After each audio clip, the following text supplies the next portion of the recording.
जय श्री कृष्ण विद्यार्थी मित्रों, हूँ छुं Amit Prajapati from Shrimati Aarti Patel school Gandhinagar.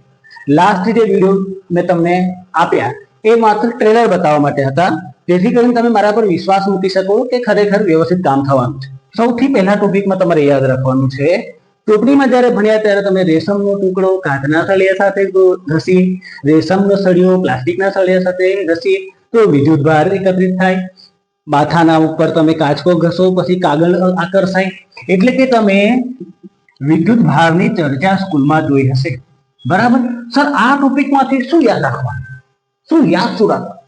યાદ રાખવાનું શું છે કે ભાઈ જોડી હોય અગર રેશમ વત્તા કાચનો સળિયો, રેશમ અને કાચનો સળિયો, તો યાદ રાખવાનું છે કે કાચનો સળિયો ધન વીજભારિત થાય છે અને રેશમનો સળિયો ઋણ વીજભારિત થાય છે। અગર જો જોડી હોય રેશમ વત્તા પ્લાસ્ટિકનો સળિયો, રેશમ વત્તા પ્લાસ્ટિકનો સળિયો, બરાબર? તો યાદ રાખવાનું છે અહીંયા કાચનો સળિયો ધન વીજભારિત થાય, અહીંયા પ્લાસ્ટિકનો સળિયો ઋણ વીજભારિત થાય, રેશમનો સળિયો ધન વીજભારિત થાય છે। એમસીક્યુ યાદ રાખવાનું છે। શેમાં પૂછાશે આ एमसीक्यू में? सर वीजभार कई रीते नक्की थाय? सर वीजभार कई रीते नक्की थाय?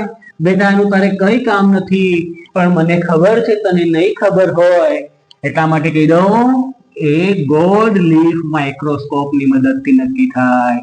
કોની મદદથી નક્કી થાય? Gold leaf microscope.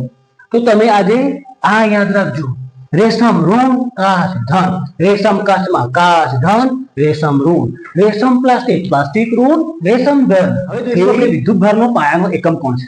ધોરણ 11 માં તમે શીખી ગયા કે વિદ્યુત ભારનો પાયાનો એકમ છે ઇલેક્ટ્રોન। કોણ છે? ઇલેક્ટ્રોન।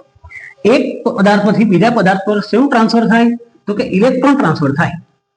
ઇલેક્ટ્રોનનો વિજભાર કેટલો છે? E બરાબર -1.6 × 10⁻19 ઘાત કુલમ। એક ઇલેક્ટ્રોનનો વિજભાર કેટલો? -1.6 × 10⁻19 ઘાત કુલમ। અને આ એક ઇલેક્ટ્રોનનું દળ કેટલું?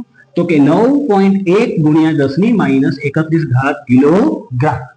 એનો મતલબ કે જ્યારે પણ કોઈ પણ બે પદાર્થનો ઘસારો કરશો તો એક પદાર્થ પરથી બીજા પદાર્થ પર ઇલેક્ટ્રોન ટ્રાન્સફર થાય। ઇલેક્ટ્રોન ગુમાવે એ ધન અને ઇલેક્ટ્રોન મેળવે એ ઋણ બને છે। ચાલો એના પરથી એટલે કે કોઈ પણ વિદ્યુતભાર ક્યુ છે એ હંમેશા શેનો બનેલો હશે? n નંબર ઓફ ઇલેક્ટ્રોનનો। એટલે આપણી પાસે એક સૂત્ર આવી જાય છે Q બરાબર n। બુંદીના લાડુ, નાના નાના નાના બુંદી એક લાડુ બને, બુંદીનો લાડુ, એ પ્રમાણે ઇલેક્ટ્રોન ટ્રાન્સફર થવાના છે, નાના નાના નાના નાના ઇલેક્ટ્રોન ટ્રાન્સફર એ ભેગા થઈને એક મોટો વિદ્યુત ભાર બનાવે, એટલે સૂત્ર આવી જાય Q બરાબર n। આને કહેવાય વિદ્યુત ભારનું ક્વોન્ટમીકરણ। Q બરાબર ઉપર એની ઉપરથી 99% ચાન્સ છે। કેટલા ટકા ચાન્સ છે? 99% ચાન્સ છે। શું પૂછાશે? एमसीक्यू। बराबर? એટલું યાદ રાખવાનું કે તમને એની ખબર કેમાં તો પહેલેથી જ ખબર છે 1.6 × 10⁻19 ઘાત। જો q આપેલું હોય તો n પૂછે, n આપેલું હોય તો q પૂછે। જેમ કે ક્વેશ્ચન નંબર 1 કે 1 મિલી કુલમમાં કેટલા ઇલેક્ટ્રોન હશે? 1 મિલી કુલમમાં કેટલા ઇલેક્ટ્રોન હોય? સિમ્પલ સૂત્ર છે તમારી પાસે, તો q બરાબર ne। પૂછ્યું શું? કેટલા ઇલેક્ટ્રોન, મતલબ તમારે n ગણવાનો, એને નીચે લઈ આવો તો n બરાબર થઈ જાય q ભાગ્યા e। એટલે કે 1 મિલી કુલમ એટલે કે 10⁻3। આજે 1 મિલી છે એ મિલી મતલબ કેટલા થાય? 10⁻3 છેદમાં 1.6 × 10⁻19। ભાગાકાર કરી દઈએ આપણે કેલ્ક્યુલેટરમાં। ક્યાં ભાગાકાર કરી દઈએ? કેલ્ક્યુલેટરમાં। સોરી, ગોખી નથી બેઠો। 1 ભાગ્યા 1.6 તો આવી જશે આ 0.625 × -3 માં ઉમેર દેશો 19 તો 16 થઈ જશે। એક ઘાત આગળ ખસાઈ દો તો 6.25 × 10 ની કેટલી થઈ જાય? 15 ઘાત। તો આટલા ઇલેક્ટ્રોન ટ્રાન્સફર થાય ત્યારે 1 મિલી કુલમ જેટલો વિદ્યુતભાર થાય। તમારા માટે સવાલ છે, તમે Q બરાબર પ્રશ્ન છે કે 1 કુલમ માટે, કેટલા કુલમ માટે? 1 કુલમમાં ઇલેક્ટ્રોન કેટલા હોય ગણીને કોમેન્ટમાં જણાવો। આવી ગયા થોડું ટ્વિસ્ટ લઈને, એટલે કે હવે ઇલેક્ટ્રોન ટ્રાન્સફર થતા હોય, ઇલેક્ટ્રોન ટ્રાન્સફર થાય તો પ્રવાહ પૂછે તમને। શું પૂછે? પ્રવાહ। કરંટ I કેટલો? અરે યાર, હમણાં તો मान આપણે Q બરાબર n પરથી ઇલેક્ટ્રોનની સંખ્યા કરતા શીખ્યા। ઇલેક્ટ્રોન ટ્રાન્સફર પરથી તમે પ્રવાહ પૂછે તો બેટા કઈ નહીં, બેઝિક રૂટ પર જાઓ, રૂટ તમને મદદ કરશે સવાલ સોલ્વ કરવામાં। I બરાબર થાય Q/T। Q બરાબર લખી શકાય n/T। એ Q ની જગ્યાએ શું લખી કાઢ્યું મેં? n। મતલબ કે હવે તમારી પાસે સૂત્ર થઈ ગયું I બરાબર n/T। I બરાબર n/T। સવાલ જોઈ લઈએ. જો દર સેકન્ડે 10^12 ઇલેક્ટ્રોન ટ્રાન્સફર થતા હોય, ક્યાં ટ્રાન્સફર થતા હોય? તારા બાપાના ત્યાં, એવું નહીં, ગમે ત્યાં ટ્રાન્સફર થતા હોય તો પ્રવાહ ગણો. શું કરશો તમે? I બરાબર એની ભાગ્યા ટી. શું આશા છે? હું ગણું, કિંમત મૂકું, ગણો જાતે. એની કિંમત મૂકો 10^12, ટી ની કિંમત મૂકો, દર સેકન્ડ એટલે 1 સેકન્ડ, ઈ મૂકો, ગણો જાતે. વિદ્યુત ભારોનો બેઝિક સરવાળો થાય, મતલબ ધન હોય તો ધન રીતે, ઋણ હોય તો ઋણ રીતે, એ જ રીતે તમે એનો સરવાળો કરી શકો છો. જેમ કે પહેલો સવાલ, આ ટોપલીની અંદર +10 કુલમ, -8 કુલમ અને -6 કુલમ વિદ્યુત ભાર છે. તો જણાવો આ જે વાટકો એની અંદર કુલ કેટલો વિદ્યુત ભાર છે? તો કુલ વિદ્યુત ભાર ગણવા માટે સીધો સરવાળો કરી દો. -6 કુલમ પ્લસ +10 કુલમ વત્તા -8 કુલમ. તમને બધાને ખબર છે 8 ને 14 માંથી 10 જાય તો 4, એટલે કે -4 કુલમ વધશે. શું કહેવા માંગુ છું કે ડાયરેક્ટ બેઝિક સરવાળો, ઋણ હોય તો ઋણ અને ધન હોય તો ધન થાય. હવે તમને આના પર આધારિત IMP MCQ જે દર વખતે પૂછાય છે એ કહી દો. એમાં ધારો કે એની અંદર N1 નંબર ઓફ ઇલેક્ટ્રોન છે અને N2 નંબર ઓફ પ્રોટોન છે. એક બેગમાં N1 નંબર ઓફ ઇલેક્ટ્રોન અને N2 નંબર ઓફ પ્રોટોન છે. તો બોલો કુલ વિદ્યુતભાર કેટલો? તો કુલ વિદ્યુતભાર Q ગણવા માટે તમારે Q1 + Q2 કરવું પડે. Q1 ઇલેક્ટ્રોન નું માન લો તો ઇલેક્ટ્રોન નો વિદ્યુતભાર -N1e લખવો પડે, એટલે Q2 નો વિદ્યુતભાર N2e લખવો પડશે. કેમ?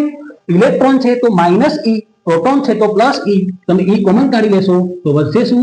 N2 - N1 * e. Most time भी एमसीक्यू છે. अथवा अपने को क्या याद रखने का है, આગળ કોણ આવે? ધન હોય છે એટલે કોણ આવશે આગળ? હંમેશા પ્રોટોન ની સંખ્યા બદલી દે તો N1 પ્રોટોન N2 ઇલેક્ટ્રોન આવું કરે. આવા નીચ લોકો છે બોર્ડ વાળા, આવું કરે. એટલે તમારે યાદ રાખવાનું આગળ શું આવશે? ધન હોય. ધન કોણ હશે? પ્રોટોન. પ્રોટોન માઇનસ ઇલેક્ટ્રોન અને જોડે શું જશે? હવે જોઈએ ટોપિક નંબર 2 તરફ, જે છે કુલમ્બનો નિયમ. શું છે કુલમ્બનો નિયમ? બે વિદ્યુત ભારો વચ્ચે લાગતું બળ. બે વિદ્યુત ભારો વચ્ચે લાગતું બળ એ બરાબર થશે K Q1 Q2 r². યાદ રાખો આ એક વિદ્યુત ભાર પર બીજા વિદ્યુત ભાર દ્વારા લાગતું બળ છે અને બીજા પર પહેલા દ્વારા લાગતું બળ. નોટ 1 પહેલી નોંધ તમારે યાદ રાખવાની કે તંત્ર પર લાગતું બળ, એના પર તંત્ર પર લાગતું કુલ બળ F બરાબર કેટલું થાય? 0. તંત્ર પર લાગતું કુલ બળ કેટલું થાય? 0. ઈમાનદારીથી કહે તો યાદ નથી ને? હા, તંત્ર પર એક દ્વારા બીજા પર, બીજા દ્વારા પહેલા પર કુલ બળ કેટલું લાગે? ટોટલ 0. તંત્ર પર લાગતું કોઈ એક વિદ્યુત ભાર પર લાગતું બળ પૂછે ત્યારે આ સૂત્રનો ઉપયોગ તમારે કરવાનો રહેશે. મેન છે અહીંયા કે શું છે? કુલમ્બ અચળાંક. કે શું છે? કુલમ્બ અચળાંક. શું કરવાનું છે એના માટે? એમસીક્યુ માટે તમારે પારિમાણિક સૂત્ર યાદ રાખવાનું. યાદ રાખવાનું પારિમાણિક સૂત્ર. ચાલો પારિમાણિક સૂત્ર શોધવાની નિંજા ટેકનિક તરફ જઈએ. અહીંયા તમે બે યાદ રાખજો. બળનું કેટલું આવે? 112 અને ઊર્જાનું કેટલું આવે? 122. બળનું 112, ઊર્જાનું કેટલું? 122. આ યાદ રાખશો તો બાકી બધું ઓટોમેટિક પારિમાણિક સૂત્ર તમે શોધી શકશો. ચાલો કઈ રીતે કરીશું આપણે? તો આના ઉપરથી K બરાબર શું થશે? તો કે F * r² છેદમાં Q1 Q2. F * r² છેદમાં Q1 Q2 લાવો તો K વધશે. માટે K બરાબર શું થઈ જાય પારિમાણિક સૂત્ર? તો કે F નું થઈ ગયું 112. F નું થઈ ગયું 112. r અંતર છે, અંતરને L કહેવાય એટલે L2. Q એટલે 80 થાય અને આ Q એટલે પણ 80 થાય એટલે a² t². તો K નું પારિમાણિક સૂત્ર શું વધ્યું? m1 L કેટલા છે? 1 2 3 તો L3 t - 2 અને આ t - 2 એટલે શું છે? t - 4 અને a - 2. ચાલો શું આવી ગયું? m1 L3 t - 4 અને a - 2. કોનું પારિમાણિક સૂત્ર? K નું. ઓકે, એક બીજી વસ્તુ આની અંદર યાદ રાખવાની છે આપણે. શું યાદ રાખવાનું છે? કે જે K થાય છે K બરાબર શું લખાય? 1/4πε0. 1/4πε0. ε0 છે શૂન્યાવકાશની પરમિટિવિટી. શૂન્યાવકાશની પરમિટિવિટી. તમે જોઈ શકો છો K અને ε0 એકબીજાના વ્યસ્ત પ્રમાણમાં છે. તો ε0 નું પારિમાણિક સૂત્ર શું થાય? A નું એ જ mLTA 1342. કેટલું? 1342. પણ આ વખત આગળ માઇનસ આવી જશે.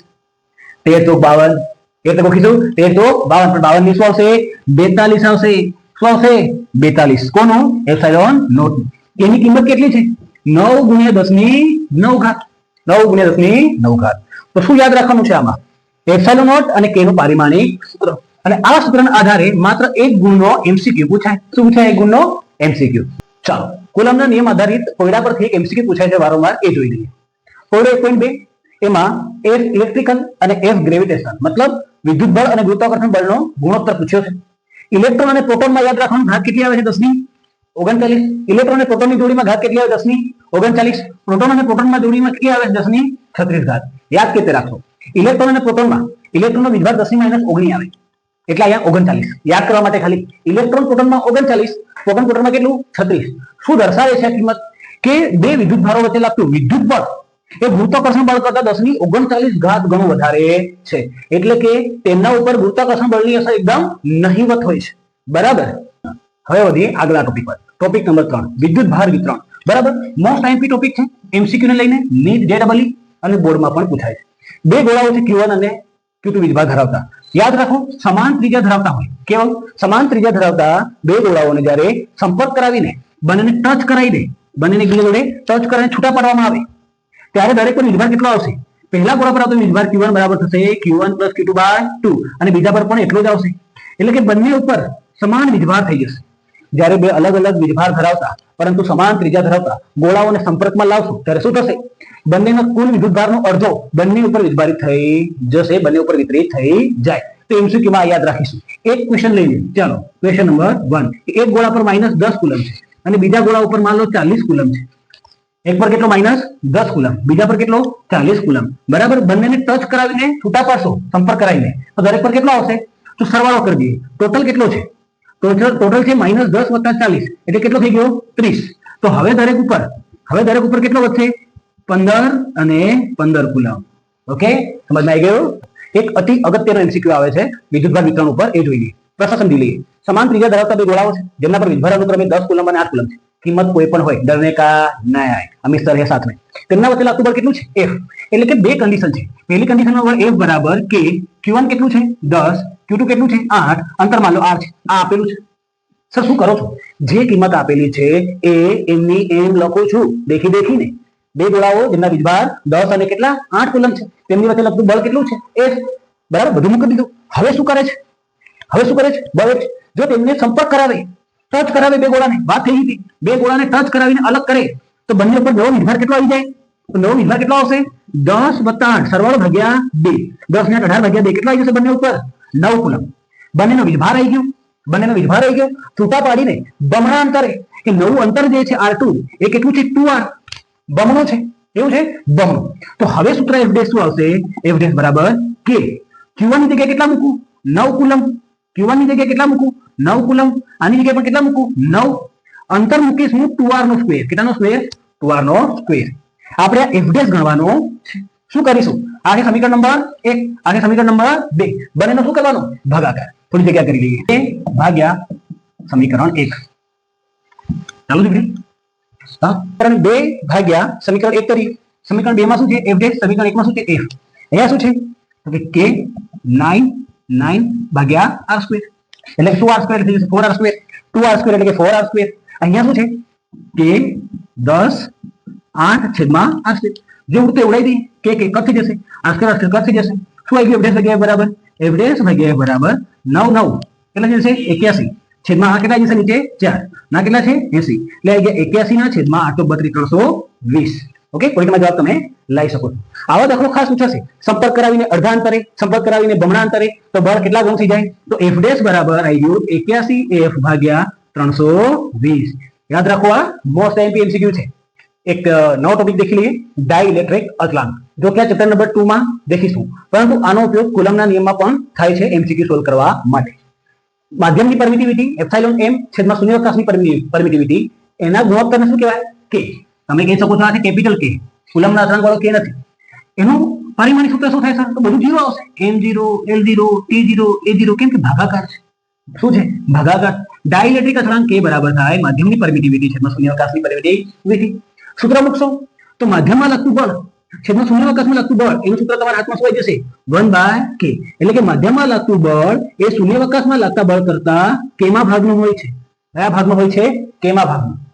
આગળ કેપેસિટરમાં જોઈશું. કેપેસિટરમાં વિદ્યુત ક્ષેત્ર K ઘણું થઈ જાય એ અલગ વાત છે. અહીંયા બળ કેટલા ભાગમાં થઈ જાય? કેમાં ભાગનું. ચાલો આને લગતો એમસીક્યુ જોઈ લઈએ કે કોઈ પણ બે વિદ્યુતભારના તંત્ર માટે શૂન્યાવકાશમાં તેમની વચ્ચે લાગતું બળ 300 ન્યૂટન છે. કેટલું છે? 300 ન્યૂટન. જો તેમને કેરોસીનમાં મૂકવામાં આવે કે તેના માટે K બરાબર કેટલું છે? 3, તો ત્યારે લાગતું બળ આપણને ખબર છે, માધ્યમમાં લાગતું બળ બરાબર શૂન્યાવકાશમાં લાગતા બળ ભાગ્યા કે. શૂન્યાવકાશમાં કેટલું બળ લાગતું હતું? 300. કે બરાબર કેટલા આપેલા છે? 3. જવાબ આવી ગયો 100. કારણ કે આપણે 100 માર્ક લાવવાના છે એટલે.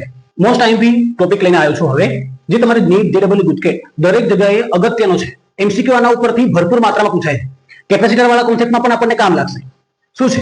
જો બંને ગોળા, બે ગોળાઓ જેને સંપર્કમાં લાવીએ છે એમની ત્રિજ્યા સમાન હોય, ત્રિજ્યા કેવી હોય? સમાન. તો દરેક ગોળા પર વિદ્યુતભાર, દરેક ગોળા પર વિદ્યુતભાર કેટલો? q1 + q2/2. સરળ. સરવાળો કરો ભાગ્યા 2 કરો, દરેક પર એટલો વિદ્યુતભાર આવશે. પરંતુ જો જુદી ત્રિજ્યા હોય, અલગ અલગ ત્રિજ્યા ધરાવતા હોય તો શું થાય? એટલે કે એક ગોળાની ત્રિજ્યા r1 એનો વિદ્યુતભાર q1, એક ગોળાની ત્રિજ્યા r2 વિદ્યુતભાર q2. જ્યારે એવા ગોળાઓ, એક નાનો ગોળો એક મોટો ગોળાના સંપર્કમાં લાવો ત્યારે કેવી રીતે વિદ્યુતભાર વિતરણ થાય એ અગત્યનું થઈ જાય છે. તો એના માટે આમાં તો ચેપ્ટર નંબર 2 નો કોન્સેપ્ટ લાગે છે, પોટેન્શિયલ નો. શેનો? પોટેન્શિયલ નો. પણ હાલ યાદ કરવા માટે તમે ડાયરેક્ટ કહી દો કે પહેલા ગોળા પર વિદ્યુતભાર q1 કેટલો આવશે? પહેલા ગોળા પર વિદ્યુતભાર q1 બરાબર કેટલો થાય? કે ટોટલ q * r1/r1 + r2. અગર q1 ગણવો છે તો ઉપર r1 આવશે. અગર તમારે q2 ગણવું છે તો q ઉપર શું આવી જશે? r2/r1 + r2. વાત સમજમાં આવી? અગર અલગ અલગ ત્રિજ્યા હોય તો પહેલા ગોળા પર r1/r1 + r2, બીજા ગોળા પર r2/r1 + r2. ખૂબ જ અગત્યનો એમસીક્યુ છે આ. નોંધ નંબર 2. નોંધ નંબર 2, એક વસ્તુ શીખી ગયા છો તમે કે ડાઇલેક્ટ્રિક અચળાંક K બરાબર શું થાય? ε/ε0 બરાબર. આના આધારિત પણ એમસીક્યુ પૂછાય. શું પૂછાય? કે તમને માધ્યમ માટે K આપે. શું આપે? K આપે. અને તમને માધ્યમની પરમિટિવિટી ε/m પૂછે. શેનામાં? એમસીક્યુમાં. તમે વાત માનશો નહીં, પરંતુ આ પૂછાઈ ગયેલું છે નીટમાં કે K ની કિંમત આપેલી હોય, તમને શું પૂછે?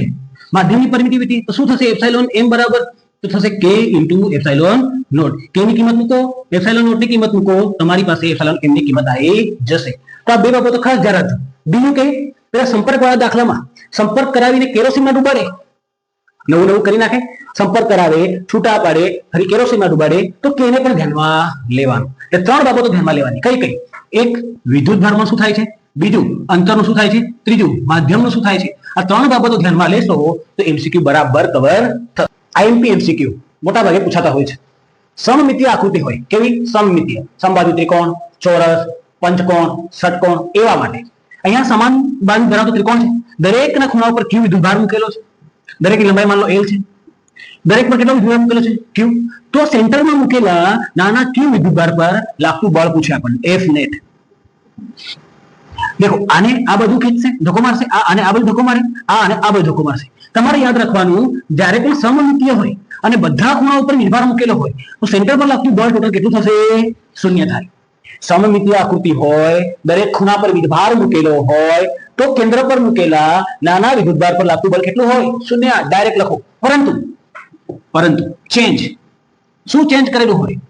માનો ષટકોણ છે, આ ષટકોણ આપેલો છે આપણને, બરાબર.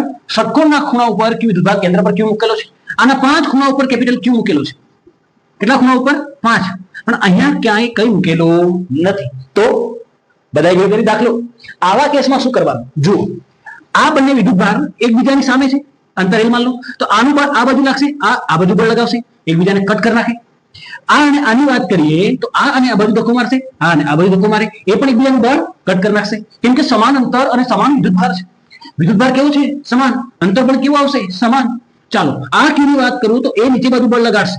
કેટલું બળ લગાડે? તો એ બળનું સૂત્ર આવશે F બરાબર K q1 q2 અપોન અંતરનો સ્કેલ. અંતર કેટલું આવશે? l. યાદ રાખવાનું છે, ષટકોણમાં જેટલી બાજુની લંબાઈ હોય એટલું જ કેન્દ્રથી અંતર થાય. ષટકોણમાં જેટલું બાજુની લંબાઈ હોય એટલું જ અંતર થાય. ઠીક? તો આ ટાઈપના સવાલોમાં ખાસ ધ્યાન આપજો. નવો ટોપિક, વિદ્યુત ક્ષેત્ર. સમજાવીશ નહીં, ડાયરેક્ટ તમને એટલું કહી દઉં. વિદ્યુત ક્ષેત્ર મતલબ શું? કોઈ પણ વિદ્યુતભારની આજુબાજુ જેટલા વિસ્તારમાં એની અસર હોય એને કહેવાય વિદ્યુત ક્ષેત્ર, ઇલેક્ટ્રિક ફિલ્ડ. જેનું સૂત્ર શું છે? E બરાબર kq/r². સૂત્ર શું છે? E બરાબર kq/r².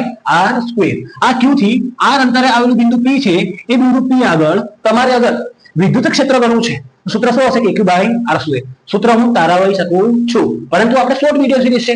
સૂત્ર શું આવશે? kq/r². શું યાદ રાખવાનું એમસીક્યુ માટે? કે બિંદુવત વિદ્યુતભાર માટે E ચલે છે 1/r² આવે, અંતરના વર્ગના વ્યસ્ત પ્રમાણમાં. અંતરના વર્ગના વ્યસ્ત પ્રમાણ. બે પ્રકારના વિદ્યુતભાર છે આપણી પાસે. એક છે ધન વિદ્યુતભાર. કેવો વિદ્યુતભાર? ધન. એટલે કોઈ પોઝિટિવ વિદ્યુતભાર હોય તો વિદ્યુત ક્ષેત્ર રેખાઓ ત્રિજ્યાવર્તી બહાર દિશામાં હોય. કઈ દિશામાં? બહાર. બરાબર. અને જો ઋણ વિદ્યુતભાર હોય, કેવો વિદ્યુતભાર? ઋણ, તો વિદ્યુત ક્ષેત્ર રેખાઓ કઈ બાજુ હોય? ત્રિજ્યાવર્તી અંદરની દિશામાં. કઈ દિશામાં? અંદરની દિશામાં. આટલું યાદ રાખીશું એમસીક્યુ માટે. E ચાલે છે 1/r². દળ હોય તો ત્રિજ્યાવર્તી બહાર તરફ, ઋણ હોય તો ત્રિજ્યાવર્તી અંદર તરફ. સૂત્ર યાદ રાખીશું E = kq બાય એમસીક્યુ લઈને આવી ગયા છે ફરી આપણે. અગેન સમમિતીય આકૃતિ માટે વિદ્યુત ક્ષેત્ર આ વખતે શું? વિદ્યુત ક્ષેત્ર. ત્રણ ખૂણા પર q વિદ્યુતભાર મૂકેલો છે. સેન્ટર P પર તમને પૂછે છે વિદ્યુત ક્ષેત્ર E કેટલું આવશે? બોલો. હવે તો ખબર પડી ગઈ, 0. જ્યાં સુધી સદિશ રાશિ આવશે, ત્યાં સુધી સેન્ટર ઉપર વિદ્યુતભાર કેટલો આવવાનો છે? 0 જ આવશે. કેટલો આવશે? 0. પરંતુ ચેન્જ, અગેન શેની વાત કરવાની છે? ચેન્જની. સેમ ષટકોણ વાળો દાખલો લઈએ. જેમ ષટકોણમાં 6 ખૂણામાંથી કોઈ પણ 5 જગ્યાએ મૂકેલો હોય, વિદ્યુતભાર મૂકેલો હોય, અહીંયા ના મૂકેલો હોય, તો સેન્ટર P આગળ વિદ્યુત ક્ષેત્ર કેટલું થાય? દેખો, આ બંનેના વિદ્યુત ક્ષેત્ર એકબીજાને કટ કરી નાખશે. વચ્ચે કોનું? માત્ર ઉપરવાળા Q નું. બરાબર. કઈ દિશામાં? નીચે તરફ. કેમ? પ્લસ થી દૂર તરફ હોય. ધન વિદ્યુતભાર એનાથી દૂર તરફ, ઋણ વિદ્યુતભાર હોય તો એની તરફ, તો નીચે તરફ હશે. કઈ તરફ? નીચે તરફ. કેટલું? તો આ અંતર કેટલું આવશે? મેં તમને કીધું અંતર L હોય તો આ પણ કેટલું થાય? L. સૂત્ર આવી જશે E = kq by L². Easy આરામથી સમજમાં આવી જશે. શું થયું? સામસામે કટ. વધ્યું કોણ? ખાલી Q. વિદ્યુત ક્ષેત્રને લગતું થોડું એક્સ્ટ્રા કન્ટેન્ટ. વિદ્યુત ક્ષેત્રના કારણે વિદ્યુતભાર પર લાગતું બળ. માનો કોઈ વિદ્યુત ક્ષેત્ર છે, એનામાં Q વિદ્યુતભાર છે, તેના પરથી બળ F લાગે. એ F બરાબર શું હોય? QE. જે F ની દિશા હશે એ જ કોની દિશા? E ની. વિદ્યુત ક્ષેત્રની દિશા નક્કી કરવા માટે તમારે કોની દિશા નક્કી કરવાની? F ની દિશા નક્કી કરવાની. ચલો આના ઉપરથી E બરાબર શું લખાય? F/Q. અરે લખાય કે ના લખાય? E બરાબર F/Q. શા માટે કહું છું? એટલે કે આના પરથી એકમ ખબર પડી જાય. ન્યૂટન પર કુલમ. F નો એકમ ન્યૂટન, Q નો એકમ કુલમ. વિદ્યુત ક્ષેત્રનો એકમ થશે ન્યૂટન પર કુલમ. સર એકમ કેમ? અરે બેટા, એમસીક્યુ માં શું પૂછાય? પારિમાણિક સૂત્ર, પા સૂત્ર. કયું સૂત્ર? પારિમાણિક સૂત્ર. કેર ચલાવીશું E માટે. ન્યૂટનની ગાડી મેં તમને કીધી 112. ન્યૂટનની ગાડી નંબર કેટલો? 112. અને C બરાબર તો શું થાય? 80. બોલો, E નું પારિમાણિક સૂત્ર શું આવી જશે? M છે બીજા? ના. તો M1. L છે બીજા?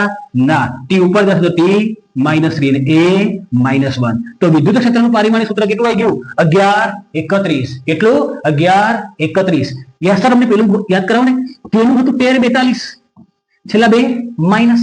એપ્સિલોન નોટમાં શું કરવાનું? અગેન 1342. પેલા બે માઇનસ.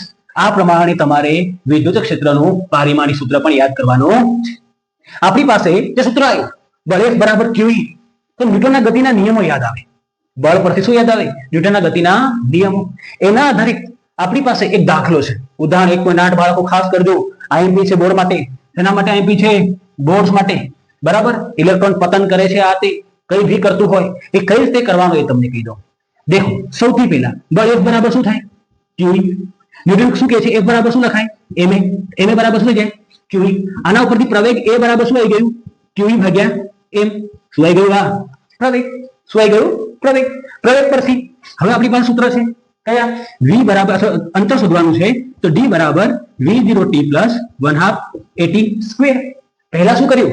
બળ F બરાબર QE. F બરાબર શું લખ્યું? ma. QE. પ્રવેગ ગણ્યો. પ્રવેગ કેમ? D ના સૂત્રમાં શું આવશે? પ્રવેગ આવશે. સ્ટાર્ટિંગ નો વેગ 0 છે એટલે દ્વિગુણ થઈ જાય. તો D શું વધશે? D બરાબર 1/2. એની જગ્યાએ શું લખું? QE ભાગ્યા m ઇન્ટુ t². સમજમાં આવે છે? એની જગ્યાએ શું લખ્યું? QE ભાગ્યા m. ક્લિયર? માટે ટાઈમ t બરાબર શું થઈ જશે? 2. ઉપર થશે D, ઉપર આવશે m છેદમાં QE.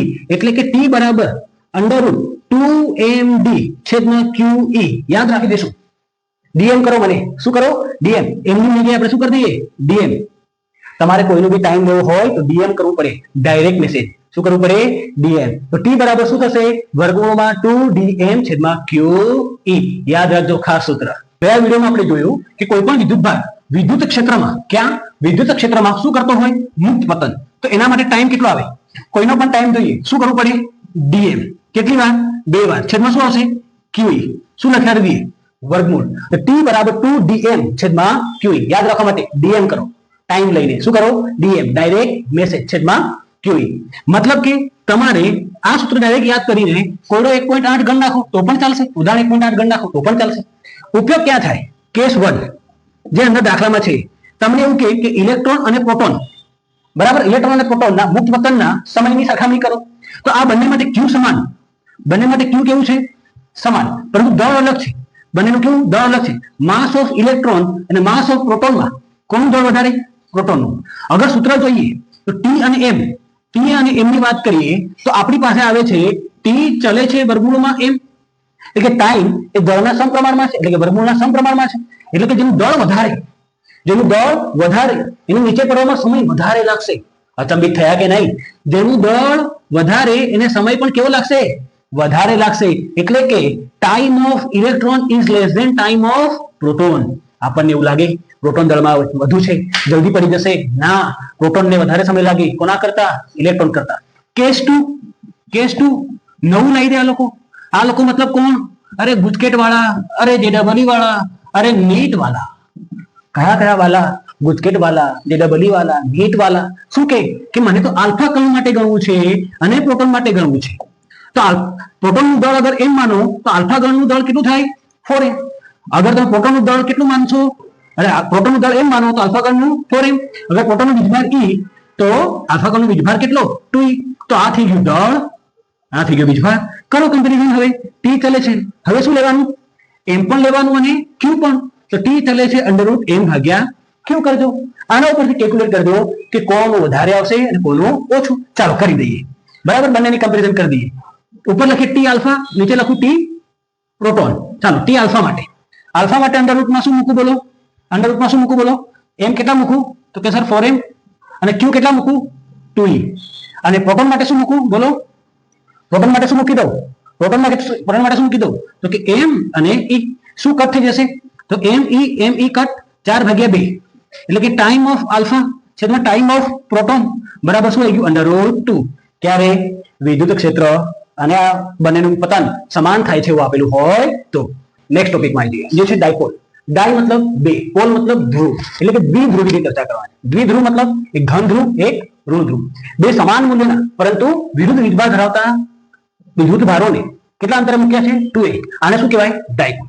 ડાયપોલની ચાક માત્રાની દિશા કઈ હોય? માઇનસ, એટલે કે ઋણ વિદ્યુત ભારથી ધન વિદ્યુત ભાર તરફ. કોની દિશા? ચાક માત્રા. ચાક માત્રાનું મૂલ્ય શું થાય? p બરાબર સૂત્ર છે 2aq. શું સૂત્ર છે? p બરાબર 2aq. દ્વિધ્રુવી ચાક માત્રા કે જે સદિશ રાશિ છે એનું સૂત્ર 2aq થાય.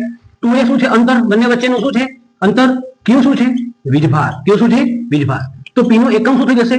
અંતરનું એકમ મીટર અને વિદ્યુતભારનું એકમ કુલમ. પારિમાણિક સૂત્ર શું થાય? L1 અને આનું થશે A1 T1. એટલે કે કુલ લખવું હોય તો M0 L1 T1 અને A1. કોના માટે? દ્વિધ્રુવી ચાક માત્રા માટે. શું છે? સમાન મૂલ્યના વિદ્યુતભારો એકબીજાથી એક નિશ્ચિત અંતરે ગોઠવેલા છે. આ રચનાને શું કહેવાય? દ્વિધ્રુવી ચાક માત્રા. ક્યાં હોય? ઋણથી ધન તરફ. ક્યાં હોય? ઋણથી ધન તરફ. જેનું સૂત્ર છે 2aq. પારિમાણિક સૂત્ર શું હશે? 0 1 1 1. બે જગ્યા મહત્વની છે આમાં. કેટલી જગ્યા? બે. આ જે છે એક્ઝેક્ટ એને કહેવાય અક્ષ. શું કહેવાય? અક્ષ. સેન્ટરમાંથી પસાર થાય એને કહેવાય વિષુવ રેખા. બે ચર્ચા કરવાની આપણે, એક અક્ષ અને બીજું છે વિષુવ રેખા. ચાલો જોઈ લઈએ. ડાયપોલ માટે. શેના માટે? ડાયપોલ માટે બે ચર્ચા કરવાની છે. એક છે અક્ષ અને બીજું છે વિષુવ રેખા. અક્ષ પર સૂત્ર શું આવશે? E અક્ષ. અક્ષ પર સૂત્ર આવે છે 2kp છેદમાં r3. અક્ષ પર સૂત્ર શું આવે છે? 2kp છેદમાં r3. બરાબર, 2kp છેદમાં r3. જ્યારે વિષુવ રેખા પર આ સૂત્ર આવે છે E બરાબર kp છેદમાં r3. બરાબર. અહીંયા માઇનસ તમે લખી શકો છો. જો તમારે અહીંયા E સદિશ લખવું હોય તો તમારે શું લખવાનું? 2kp છેદમાં r3 into p cap into p cap. બરાબર છે. શું આવશે અહીંયા? બરાબર. ચાલો હવે પોઝ કરને. હવે ડાયપોલ માટે બે કન્ડિશન ખાસ જોઈ લઈએ. એક કઈ? અક્ષ ઉપર. બીજી કઈ? વિષુવ રેખા ઉપર. હવે જે માહિતી આપવા જઈ રહ્યો છું ખૂબ જ ઇમ્પોર્ટન્ટ છે. MCQ ને લઈને ખાસ ઇમ્પોર્ટન્ટ છે. અક્ષ પર સૂત્ર શું આવશે? E માનાંક ઓફ E મૂલ્ય આવશે 2kp છેદમાં r3. શું આવશે? 2kp છેદમાં r3. જ્યારે વિષુવ રેખા પર આવશે E બરાબર kp છેદમાં r3. ખબર પડે છે તમને? અહીંયા આવશે 2kp છેદમાં r3, અહીંયા E છેદમાં r3. આ શું છે? અક્ષ. આ શું છે? વિષુવ રેખા. બરાબર. દિશાની વાત કરે, અગર દિશાની વાત કરે તો દિશા તમારે લખવી હોય E સદિશ તો અહીંયા આવશે 2kp છેદમાં r3 ઇન્ટુ p કેપ. અહીંયા તમારે E સદિશ લખવું હોય વિષુવ રેખા ઉપર તો માઇનસ આવશે. શું આવશે? માઇનસ વિરુદ્ધ દિશામાં. એટલે કે આમાં થીટા બરાબર 0 હોય કોના વચ્ચેનો? તો કે ઈ અને પી વચ્ચેનો, ઈ સદિશ અને પી સદિશ. ખાસ યાદ રાખજો, વિદ્યુત ક્ષેત્ર અને ચાક માત્રા વચ્ચેનો ખૂણો 0. તેમાં અક્ષમાં વિષુવરેખામાં આ ખૂણો કેટલો આવી જશે? 180 ડિગ્રી. કેટલો આવશે? 180 ડિગ્રી. બીજું શું યાદ રાખવાનું છે આમાં કે તમને આઈએમપી એક એમસીક્યુ પૂછાશે. ખાસ યાદ રાખજો કે ઈ અક્ષ ભાગ્યા ઈ વિષુવરેખા, એટલે કે મૂલ્ય કીધું હોય તો તમને ખબર છે અક્ષ પર બમણું છે વિષુવરેખા પર કરતા, એટલે આની કિંમત આવશે 2/1. ખાસ ધ્યાન રાખવાનું છે, આઈએમપી એમસીક્યુ છે ઈ અક્ષ ભાગ્યા ઈ વિષુવરેખા 2/1. અને બીજું શું યાદ રાખવાનું છે આઈએમપી માં? તો આ બંનેમાં એટલે કે ડાયપોલમાં ઈ ચલે છે 1/r³ આવે છે. ડાયપોલમાં ઈ ચલે છે 1/r³ આવે છે. ખાસ યાદ રાખજો, ખાસ નોટ કરજો. મોસ્ટ આઈએમપી ટોપિક લઈને આવ્યો છું હવે, જે તમારે નીટ જેડબલ્યુ ગુજકેટ દરેક જગ્યાએ અગત્યનો છે. એમસીક્યુ આના ઉપરથી ભરપૂર માત્રામાં પૂછાય છે. કેપેસિટર વાળા કોન્સેપ્ટમાં પણ આપણને કામ લાગશે. શું છે?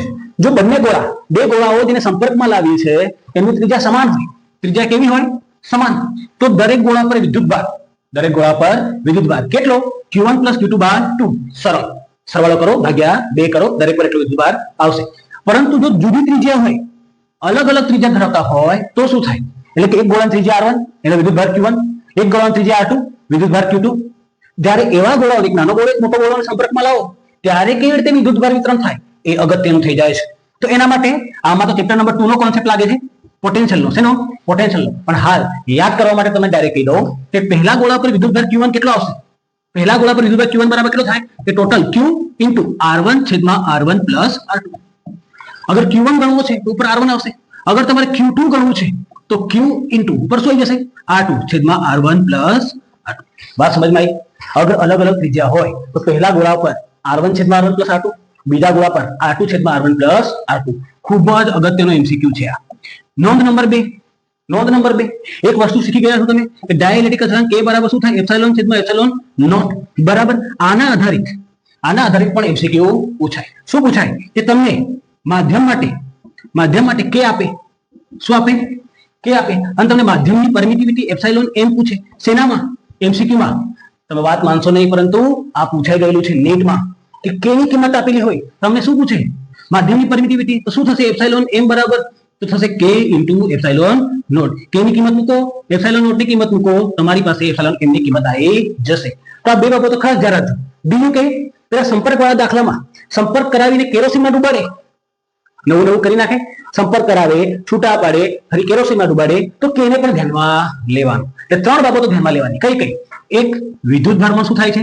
બીજું, અંતરનું શું થાય છે? ત્રીજું, માધ્યમનું શું થાય છે? આ ત્રણ બાબતો ધ્યાનમાં લેશો તો એમસીક્યુ બરાબર કવર થશે. લાસ્ટ વિડીયોમાં આપણે ટોર્કનું સૂત્ર જોયું. તો ટાઉ બરાબર P sin θ or P × E. જ્યાં સુધી તમને પ્રશ્નમાં P ની કિંમત, E ની કિંમત, θ ની કિંમત આપેલી છે ત્યાં સુધી તમારે કઈ બુદ્ધિનો ઉપયોગ કરવાનો નથી. શેનો ઉપયોગ કરવાનો? કેલ્ક્યુલેટર. શેનો ઉપયોગ કરવાનો? કેલ્ક્યુલેટર. કિંમત મૂકો, જવાબ હાજર. પરંતુ જો તમને ચાક માત્ર P સદિશ પણ આપેલું હોય, E સદિશ પણ આપેલું હોય ને તમને ટાઉ પૂછે ત્યારે શું કરશો? તો યાદ કરો, તો તમારે ટાઉ બરાબર સૂત્ર કયું વાપરવું પડશે? P × E. એટલે કે તમારે કરવું પડશે ક્રોસ ગુણાકાર. કેવો ગુણાકાર? ક્રોસ ગુણાકાર. કે રીતે આન્સર લાવવાનો? તમારે નિશ્ચાયક બનાવવાનો. શું બનાવવાનો? નિશ્ચાયક. પહેલા લખી દો I J K. ઇમ્પોર્ટન્ટ છે, બધા ટોપિકમાં કામ લાગશે આગળ જતા. જ્યાં જ્યાં સદિશ આવશે ત્યાં કામ લાગશે. પહેલા લખો I J K. હવે આગળ કોણ છે? P. તો પહેલા P લખો. P માં શું છે? 2 3 4. શું છે? 2 3 4. હવે E. E માં શું છે? I ની આગળ 1 છે, જેની આગળ 2 છે, K ની આગળ -3 છે. આ રીતે આનો ઉકેલ કેવી રીતે લાવવાનો? તો પહેલા I લખવાનું. શું લખવાનું? પહેલા I ના કૌંસમાં કંઈક, પછી માઇનસ લખો. J ના કૌંસમાં કંઈક, પછી K લખો. K ના કૌંસમાં કંઈક. અહીંયા માઇનસ કેમ લખ્યું સર? બધું જ જાણવું છે તારે હમણાં. મેથ્સમાં આવે છે. ક્યાં આવે છે? મેથ્સમાં. કોઈ મેથ વાળાને પૂછી લેજો. I ના કૌંસમાં શું લખવાનું? તો I અને J ને કવર કરી દેવાનું. I વાળાની લાઈનને પૂરેપૂરી કવર કરી દેવાની. શું વધે? 3 કરી 9. તો કેટલા થઈ ગયા? -9. 3 કરી 9 કરશો, આ બેનો ગુણાકાર કરશો, -9. આ 4 દુ 8. શું લખવાના? બંનેને કૌંસમાં, વચ્ચે શું આવે? માઇનસ. 3 કરી 9, 4 દુ 8. હવે જેમાં J વાળી લાઈન કટ કરવાની. શું વધ્યું? 3 દુ 6, એટલે કે -6, વચ્ચે માઇનસ મૂકવાનું. 4 એકા 4.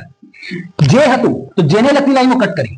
I હતું તો I ને લગતી લાઈનો કટ કરી. K છે તો K ને લગતી લાઈનો કટ કરો. શું વધે? 2 દુ 4, માઇનસ 3 એકા 3.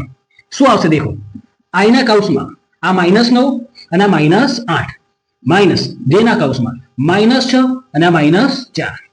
ક્લિયર? પ્લસ K ના કૌંસમાં આ તો ડાયરેક્ટ 1 આવી ગયું. શું થશે?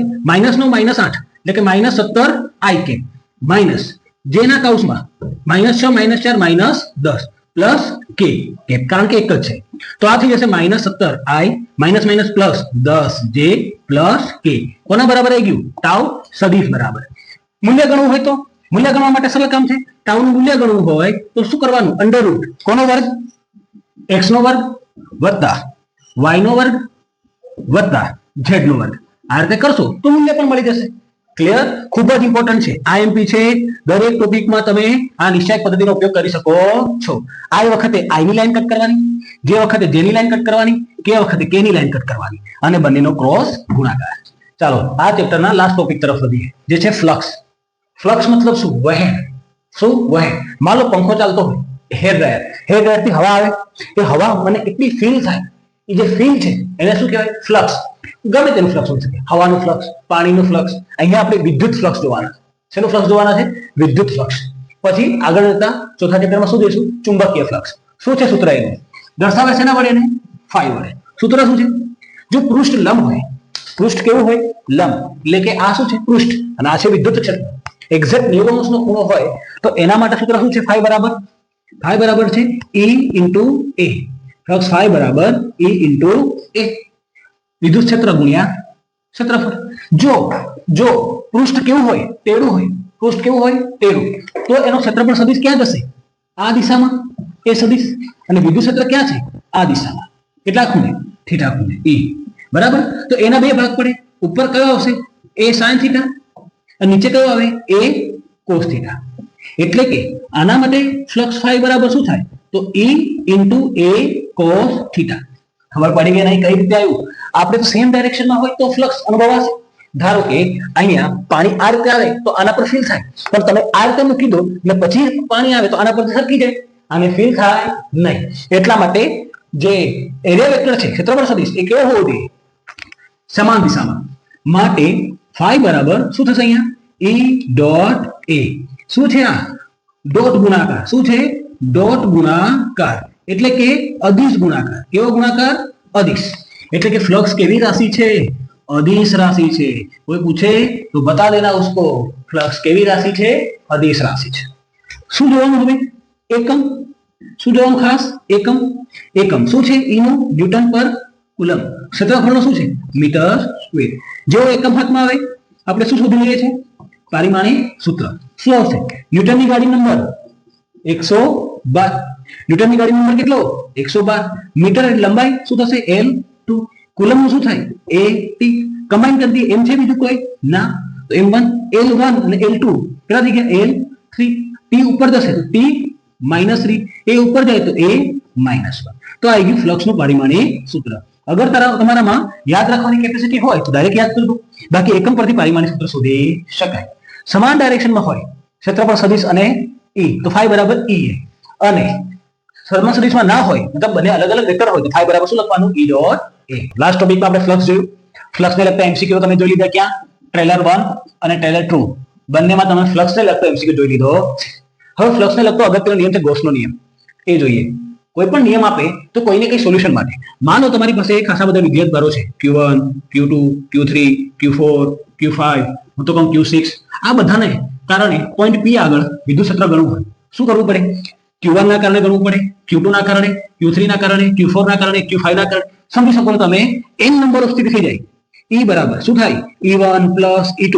શું છે આ બધું સદિશ સરવાળો n નંબર ઓફ જેટલા પણ વિદ્યુતભારો હોય એટલું સદિશ સરવાળો બેનો કરો પછીનું ત્રીજા જોડે એ પ્રમાણે સદિશ સરવાળો કરવો કેવો બને થોડો ટફ બની જાય કેવો બને ટફ અઘરું છે બેનો સદિશ સરવાળો તમને ખબર છે r બરાબર અંડર રૂટ શું આવે a square plus b square plus 2ab cos theta or ત્રિકોણનો નિયમ સમાંતર બાજુ ચતુષ્કોણનો નિયમ બેનો સદિશનો સરવાળો કરી શકો આટલા બધા હોય તો અઘરું પડે આના માટે ગોસે નિયમ આપે છે શું નિયમ આપણે જોઈએ આપણે શું છે કે વિદ્યુતભારો અગર આ રીતે ગોઠવીએ Q1 Q2 Q3 Q4 Q5 માનો એક Q6 છે આ બધાના કારણે કોઈ પોઈન્ટ P આગળ વિદ્યુત ક્ષેત્ર ગણવું છે શું કરીશું તો વિદ્યુતભારોને એક ગૌસિયન પૃષ્ઠમાં પૂરી દો શું બનાવ્યું તો એને નામ આપ્યું છે ગૌસિયન પૃષ્ઠ કયું પૃષ્ઠ ગૌસિયન પૃષ્ઠ આ ગૌસિયન પૃષ્ઠ પર શું શોધવાનું તો કે આ માલ નાનો ખંડ છે DA આ ગૌસિયન પૃષ્ઠમાં આપણે ફ્લક્સ ગણીશું શું ગણીશું ફ્લક્સ ફાઈ આપણે ગણવાનું છે ના ઓલરેડી એને સંકલન કરી મૂક્યું છે શું આવે છે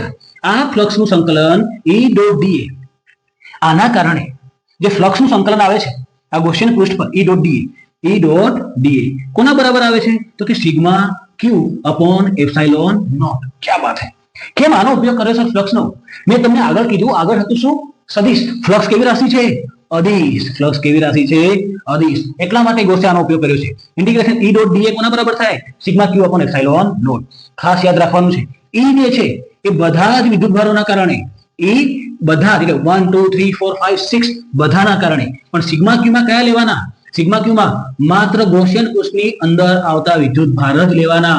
માત્ર ગૌસિયન પૃષ્ઠની અંદર આવતા વિદ્યુતભાર જ લેવાના. મતલબ તમે કયું લેવાનું?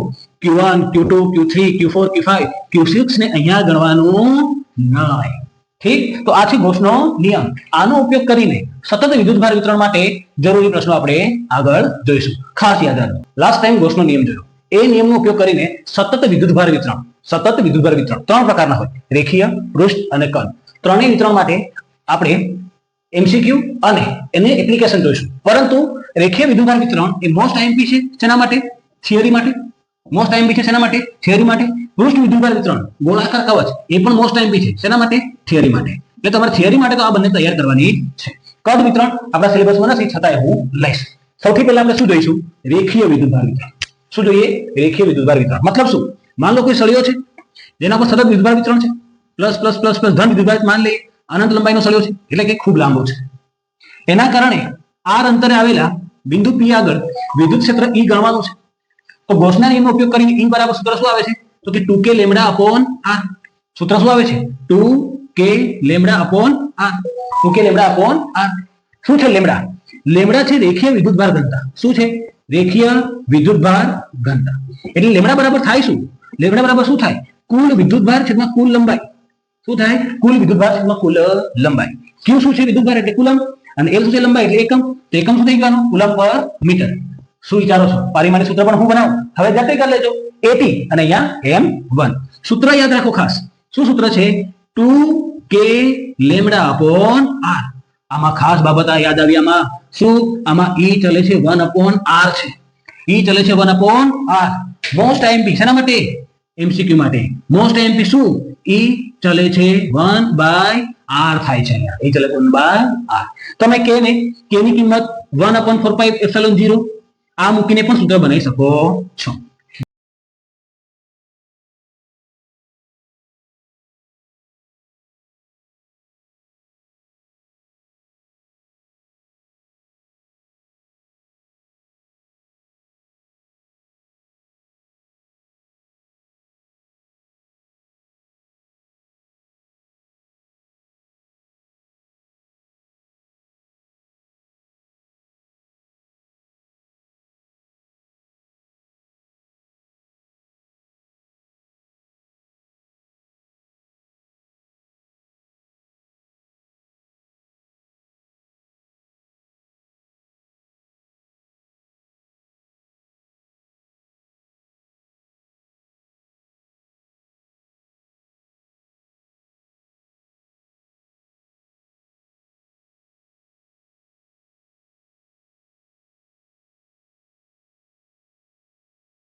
સમઘન વાળા ટોપિકમાં આગળ જઈએ. પહેલા ક્યાં મૂક્યો?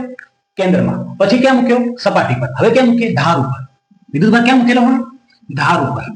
ધાર પર. આ તમને સરળતાથી સમજમાં આવતું. એક ચેપ્ટર હતું પહેલા કેમિસ્ટ્રીમાં ઘન અવસ્થા, બરાબર? ત્યાં આવતી અવસ્થા બીસીસી, એફસીસી, ત્યાં સરળતાથી સમજમાં આવતું. અહીંયા તમને ઇમેજિન કરવામાં થોડી તકલીફ પડશે. ધાર ઉપર કોઈ હોય, કોઈ સમઘનની ધાર ઉપર હોય તો એને પેક કરવા માટે કેટલા જોઈએ? આ સમઘન છે, એની ધાર પર વિદ્યુતભાર હોય તો એક બાજુ આ સમઘન, એક નીચે, એક એની ઉપર અને એક અહીંયા. ટોટલ કેટલા સમઘનની જરૂર પડે? 4. અગર ધાર પર છે તો આના ભાગમાં કેટલો આવશે? ચોથો ભાગ. કેટલો આવશે? ચોથો ભાગ. એટલે સમઘનમાંથી પસાર થતું ફ્લક્સ, કોનામાંથી? સમઘનમાંથી. ફાઈ બરાબર વિદ્યુતભારની જગ્યાએ શું લખીશું? q ભાગ્યા 4 છેદમાં એપ્સિલોન નોટ. એટલે શું થઈ જશે? આ q by 4 epsilon nought. Okay, હવે દરેક બાજુમાંથી આ જ સમઘનની દરેક બાજુમાંથી હવે તમે જતી ગયા છો, બરાબર? શું જતી ગયા છો કે સર હવે 6 વડે ભાગીશું નહીં. શું 6 વડે ભાગવાનું છે અહીંયા? ના. કેટલા વડે ભાગીશું? પોઝ કરીને વિચારો. દેખો, આ વિદ્યુતભારના કારણે કેટલી બાજુઓ જતી રહી? 1 અને 2. આ બંને બાજુઓને ધ્યાનમાં લેવાની નહીં. એટલે 6 માંથી 2 બાજુઓને ધ્યાનમાં લેવાની નહીં તો વધી કેટલી? 4. તો અહીંયા કેટલા વડે ભાગવાના? 4 વડે. માટે ફ્લક્સ ફાઈ બરાબર q બાય 16 એપ્સિલોન નોટ આવશે. કેટલો આવશે? 16. ક્યાં મૂક્યું હતું? ધાર ઉપર. હવે ક્યાં મૂકી દઈએ? ખૂણા ઉપર. ક્યાં મૂકી દઈએ? ખૂણા ઉપર. આ રીતે અગર ખૂણા ઉપર મૂકેલો હોય, ખૂણા ઉપર q, બરાબર? હવે ડાયરેક્ટ યાદ રાખો, ખૂણા ઉપર હોય તો 8મો ભાગ આવે. કયો ભાગ? 8મો. આ q ને ઢાંકવા માટે 8 વિદ્યુતભાર. સર વારંવાર ઢાંકવાનું એવું કેમ બોલો છો? અરે ગોસીના નિયમમાં બંધ પૃષ્ઠ હોય. કેવું પૃષ્ઠ હોય? બંધ. એટલા માટે.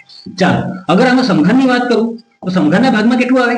ફાઈ બરાબર q ભાગ્યા 8 આવશે. શું આવશે? q ભાગ્યા 8. તો થઈ જશે આ q ભાગ્યા 8 એપ્સિલોન નોટ. શું થશે? q ભાગ્યા 8 એપ્સિલોન નોટ. યાદ રાખો, ખૂણા પર હોય તો કેટલા જોઈએ? 8.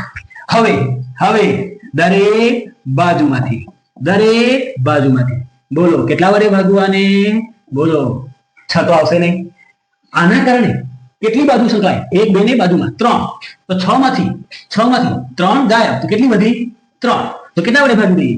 3 વડે. માટે ફાઈ બરાબર q upon 24 એપ્સિલોન નોટ. ઠીક. સમઘનના 4 કિસ્સા યાદ રાખજો. કયા 4 કિસ્સા? હું ઝડપથી તમને યાદ કરી દઉં તે જલ્દી યાદ રહેશે, બરાબર? સૌથી પહેલા ક્યાં? કેન્દ્રમાં. અગર કેન્દ્રમાં મૂકેલો છે તો કોઈ ચિંતા નથી.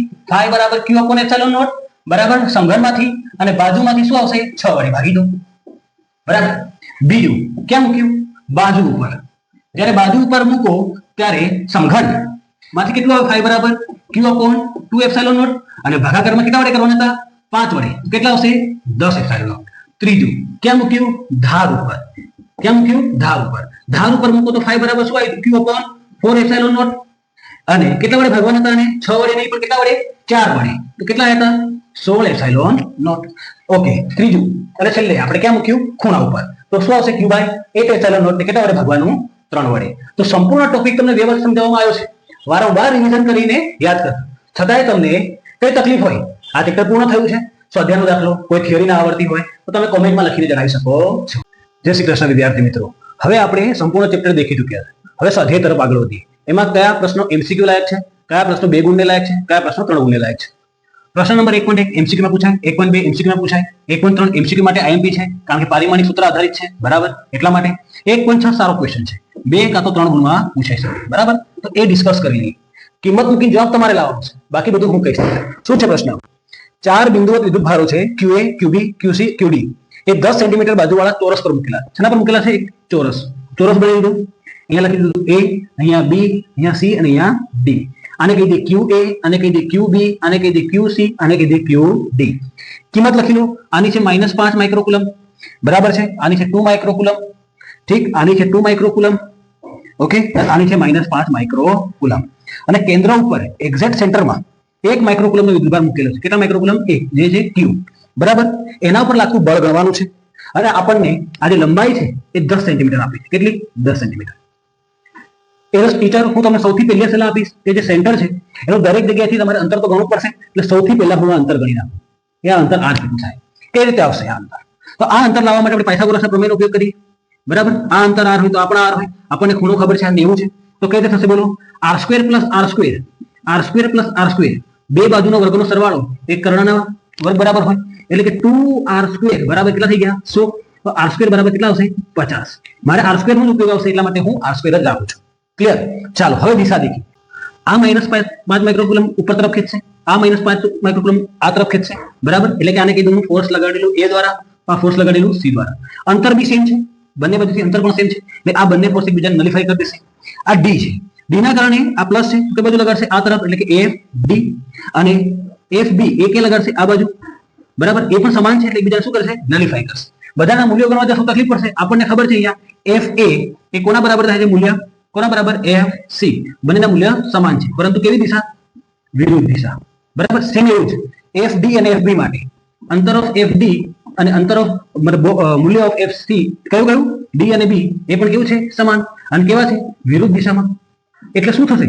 બધાનો સરવાળો સદિશ એફ એ વત્તા એફ બી વત્તા એફ સી વત્તા એફ ડી બરાબર કેટલું થઈ જાય? 0 થઈ જાય. એકદમ સરળ દાખલો હતો. કિંમત તમે માત્ર ને માત્ર શેના માટે? સાંતુના માટે મૂકીને ગણી શકો. બાકી જવાબ તો કેટલો આવશે? 0 આવશે. આ બંને એકબીજાને કટ કરે, આ બંને એકબીજાને કટ કરશે. સ્વાધ્યાય 1.10 દાખલો એટલે ટાઉ બરાબર પી સાઇન થીટા ધરે. પી ની કિંમત મૂકો, ઈ ની કિંમત મૂકો, થીટા ની કિંમત મૂકો, જવાબ હાજર. 1.100 દેખી લે. મારા હિસાબે આ એમસીક્યુ માટે બેસ્ટ છે, અથવા 2 ગુણમાં પૂછવા માટે પણ બેસ્ટ છે. એક સમઘન છે જેનામાંથી ફ્લક્સ પાઈ કેટલું પસાર થાય છે? 8 × 10⁻³ ન્યૂટન મીટર સ્ક્વેર પર કુલમ. તો એની અંદરનો વિદ્યુતભાર પૂછ્યો. કેટલું સરળ છે. સૂત્ર જ છે આપણી પાસે, ફાઈ બરાબર સિગ્મા ક્યુ અપોન એપ્સિલોન 0 ઓર ક્યુ અપોન એપ્સિલોન 0. માટે ક્યુ બરાબર શું થઈ જાય? એપ્સિલોન આ બાજુ લઈ આવો, ફાઈ ઇન્ટુ એપ્સિલોન 0. શું કરશો? ફાઈ ની કિંમત મૂકો અને એપ્સિલોન ની કિંમત મૂકો, જવાબ હાજર થઈ જશે. ચાલો હવે બીજા બે ઇમ્પોર્ટન્ટ સવાલો દેખીએ. એક છે 1.19. ત્રિજ્યા આપેલી છે 10 સેન્ટીમીટર. એમાંથી ફ્લક્સ છે કેટલું પસાર થાય? -1 × 10⁻³ ન્યૂટન ઇન્ટુ મીટર સ્ક્વેર પર કુલમ. યાદ રાખો, એકમ પરથી તમે પાણીવાળી સૂત્ર પણ તારી શકશો અગર તમને યાદ રહી જાય. શું પૂછ્યું? પહેલા હું બી ગણાવું છું. ક્યુ પૂછ્યું. બી સવાલમાં ક્યુ પૂછે છે. ફ્લક્સ ફાઈ બરાબર તો આપણને ખબર છે ક્યુ અપોન શું થાય? Epsilon nought. બેટા યાદ રાખો, जब तक सूत्र याद नहीं रखोगे, फॉर्मूला याद नहीं रखोगे, तब तक कुछ नहीं कर पाओगे. मान लो બધું આવડે છે, સૂત્ર ના આવડ્યું તો કશું નહીં થાય. સૂત્ર યાદ કરવું જરૂરી છે. ફ્લક્સ ફાઈ આપેલું છે, ક્યુ પૂછે છે, એપ્સિલોન નોટ આખી દુનિયાને ખબર છે. માટે ક્યુ બરાબર શું થઈ જશે? Phi into epsilon nought. હું એકેમાં કિંમત નથી મૂકવાની, તમારે કિંમત મૂકીને ગુણાકાર કરીને જવાબ લાવવાનો. આની કિંમત પણ તમને યાદ હોવી જોઈએ. ફાઈ તમને આપેલા છે. એ પ્રશ્ન ઇમ્પોર્ટન્ટ છે.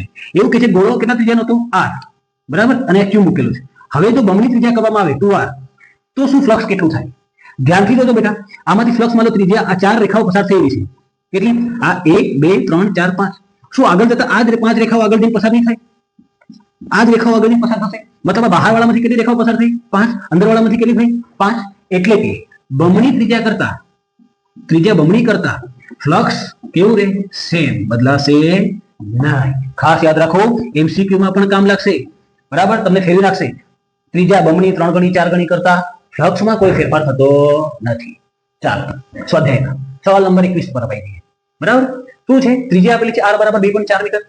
વિદ્યુતભાર ઘનતા સિગ્મા બરાબર કેટલું છે? 80 માઇક્રોકુલમ પર મીટર સ્ક્વેર. શું પૂછે છે? ક્યુ. ચાલો સિમ્પલ. એક વસ્તુ યાદ રાખો બેટા, એક વસ્તુ યાદ રાખો ખાસ.